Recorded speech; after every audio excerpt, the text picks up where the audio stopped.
Hey everyone, this is Josh Vision, and I'm here to give my Vikings Season 6, Episode 6 review.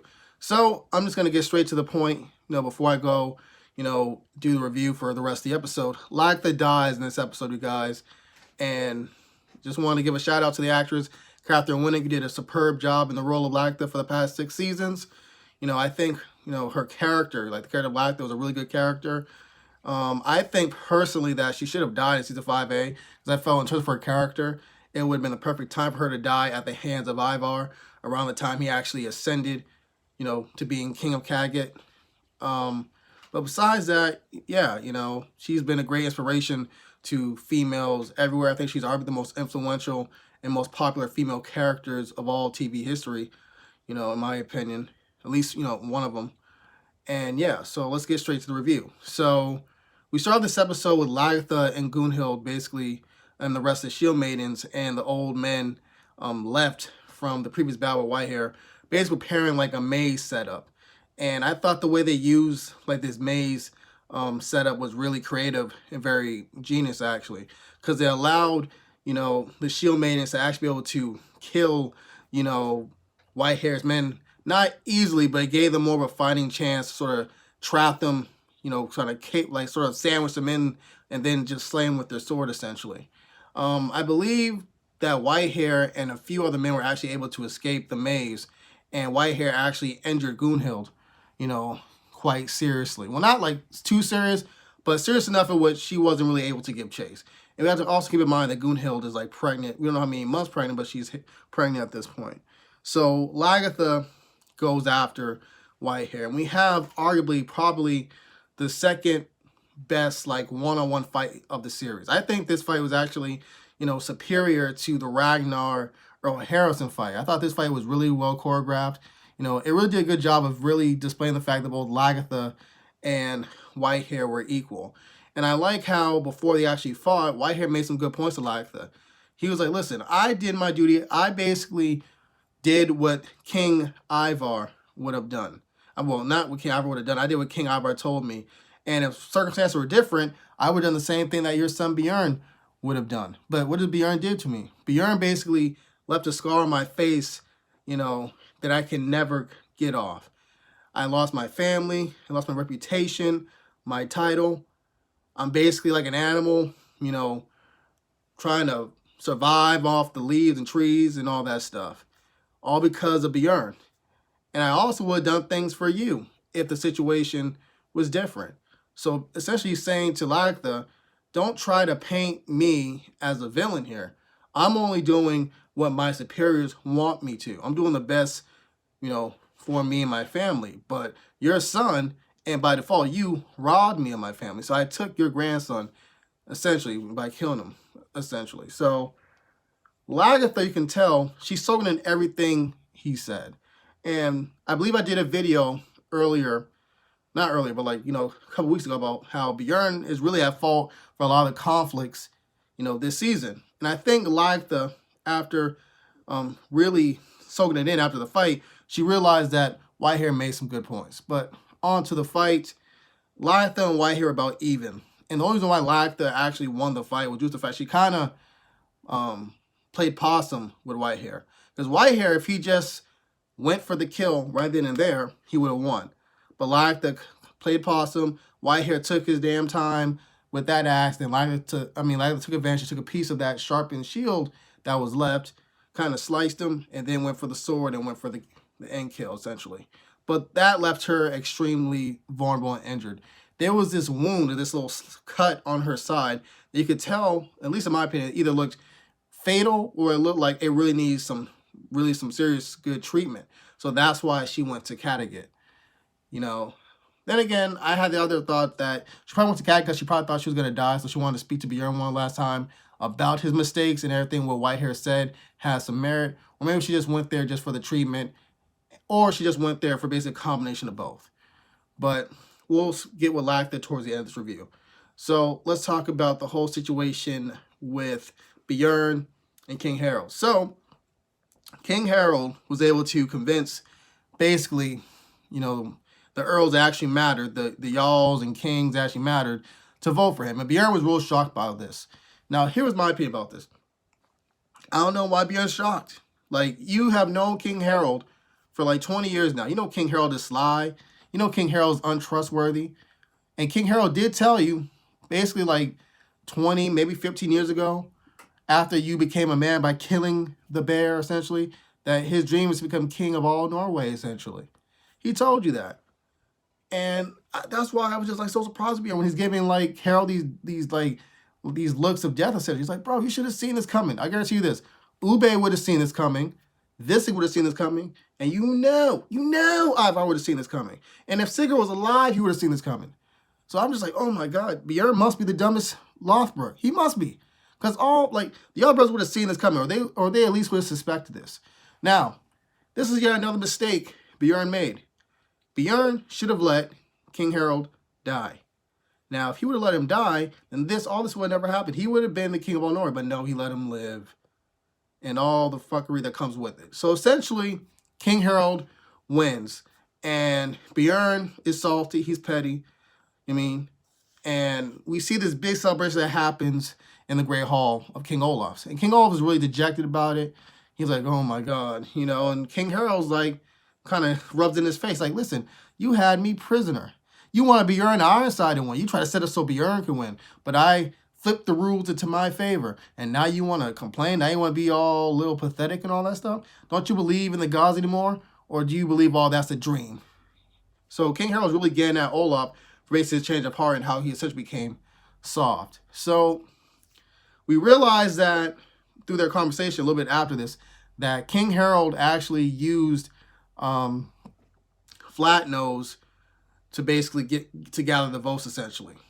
Even though we didn't know that from, the beginning. Well, we knew that from the previous episode. What I meant to say is that he used Flatnose. Well, he basically did this he did this so he could sort of answer whatever favor that Flatnose wanted. And it turns out Flatnose basically wanted King Harold to send more settlers to Iceland, essentially. And I think King Harold kind of nodded and agreed, if I remember correctly. I think he did, actually. So King Harold had intended basically for Bjorn to join the party, so eventually he could be killed off or something. But Flatnose, seemingly regaining back his humanity and his morals, tells Bjorn literally at the last moment. So Bjorn and Flatnose and some of Bjorn's soldiers and shield maidens are fighting off some of the Jarl's men. I forgot which Jarl, but whatever. Like, basically their men, so on and so forth. And Flatnose basically gets injured during this fight. And Bjorn is trapped. He's cornered, but he's saved by this mysterious dude. And Bjorn and this guy is able to save Flatnose and to get on the boat in the nick of time before any more people can show up. So while they're rowing, which is probably, it looks like it's been a day actually, we found that guy's name is actually Eric. And that he was basically kind of like, how about this? He was like Whitehair, which he was basically labeled as an outlaw, couldn't have any lands or titles, so on and so forth. And Bjorn was saying, well, damn, that's horrible, man. Like, how do you survive? And I just found this very ironic. I'm like, wow, Bjorn, like, you are such a hypocrite right now. You're wondering how this dude was able to survive, basically being labeled as an outlaw, so on and so forth, and everything that comes with it. Yeah, you did it to homeboy, like, probably a couple days ago, maybe a few weeks at best. I just found that very funny, in my opinion. Now, let's get to Ivar. So, we have we have the wedding between Princess Katya and Prince Oleg, essentially. And the wedding went down. There was no murder, no political intrigue, none of that crap. And I were just looking, at Princess Katya, probably thinking about his marriage to his ex-wife, Freydis. So at dinner, we had this weird thing which Oleg was like, hey, my wife told me that you said that she reminded you of your wife, right? Your late wife. And I was like, yeah. And he was like, I know a lot about you, Ivar the Boneless. So when he said that, I was thinking like, does he know that Ivar is supposedly impotent or something? Because that would make sense, because the fact that he literally screwed Princess Katya right then and there in front of Ivar. So it seemed to me he did have a power play, like I can do this and you can't. And I were just looking there like all sad, and you're just like, damn, man, that's fucked up. Like that was some real like that's supposed to be like your main dude, and you did that to him. Like wow, yo, like that was oh my god. So after that, we basically have the scene which Lagertha tells Gunhild that she's going back to Kattegat. And Gunhild's like, oh, I want to come. Lagertha's like, no, it's too dangerous. You're pregnant with my grandchild. You know, just stay here. I want to speak to my son, essentially, basically like alone. So when she's going to Kattegat, it seemed like you could sense something was going to happen. Now, I thought either she was just going to collapse and just die there, or like maybe Ube or Torvi was going to come at the right time or something, but it just seemed a little ominous, a little different, you know?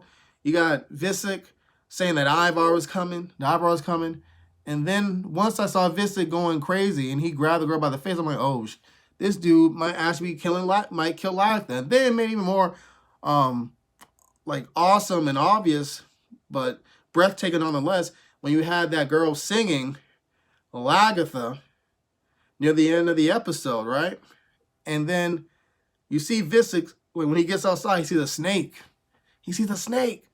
And then this dude stabs the fucking bullocks out of that shit. It must be like 50 or 100 times. That dude was like boom, boom, boom, boom, kept going and going. And then, near the end, you see it's actually Lagertha, and that's when he realizes it's actually Lagertha. He's like, oh my god, what did I do? And then Lagertha just collapses, and then she says, essentially, that it's not your fault, Visick. The seer told me, you know, that I was going to die at the hands of a son of Ragnar. And now I can see my precious Ragnar in Valhalla, you know, and then she dies, essentially, in Visick's arms. Now, I'm being real with you. This is probably the best ending out of all the series, you know, all the seasons. Maybe with the exception of season 2 when Ragnar became king of Kattegat. But yeah, that was a shocker. Like, that was heart-wrenching. Like, Visick's character's been through so much. And just for that, Ramage, just due to his lack of control, being so obsessive over Ivar, he actually killed Lagertha. And in a way, he did what Ivar would have wanted him to do, killing Lagertha. Now, this opens up so many possibilities. What is Bjorn going to do? What is Ube going to do? What is Torvi going to do or think? Because not only did Visick kill her son, now he killed basically her best friend and her mother-in-law, essentially. How's Gunhild going to react to this?